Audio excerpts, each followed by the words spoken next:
মানে যদি এমন হতো যে বেনামাজির জানাজা হয় না, আমার মনে হয় নামাজির সংখ্যা বাড়ত।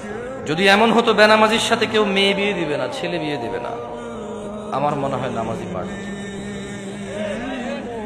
যদি এমন হতো বেনামাজির সাক্ষী গ্রহণ করা হবে না, কি গ্রহণ করা হবে না, যদি এমন হতো যে বেনামাজি ছেলে তার নামাজি বাবার সম্পদের অধিকার পাবে না, তাইলে মনে হয় নামাজি বাড়ত। এগুলো আমি বলিনি, এগুলো মুহাম্মদ সাল্লাল্লাহু আলাইহি সাল্লাম বলছে। বেনামাজি বেওয়ারিশ থাকে, কারণ ওয়ারাসত পায় না। বেনামাজি কি পায় না? নামাজির ওয়ারাসত পায় না, পৈতৃক সম্পত্তি পায় না। যে ছেলে নামাজ পড়ে না তার বাপের সে পৈতৃক সম্পত্তি পায় না, ইসলামে সে পায়। সে মারা গেলে তার জানাজার নামাজ হয় না। বেনামাজি জামাই নামাজি বউ বিয়ে টিকে না হিসেবে, কারণ বাইনাল আবিদি ওয়া বাইনাল কুফরি তারকুস সালাহ।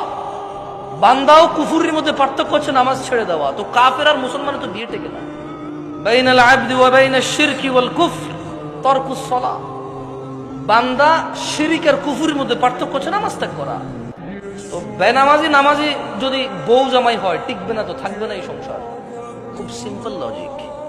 আপনি যেদিন হাদিসকে এভাবে দেখবেন, ওই দিন আপনি মানুষ হতে পারবেন। আদারওয়াইজ ওয়াজ শুনতে পারবেন, জুমায় যেতে পারবেন, খুতবা শুনতে পারবেন, কিচ্ছু হবে না। আর আমার মতো লোকজন নিয়ে এসে, আমার থেকে উন্নত লোকজন নিয়ে এসে কতক্ষণ নিজের এলাকা সুনাম করতে পারবেন? প্যান্ডেলে জায়গা হয় নাই রে, বিশাল বড় প্যান্ডেল, মানুষ আর মানুষ, হুজুর কাঁপায়া দিছে, ফাটায় দিছে।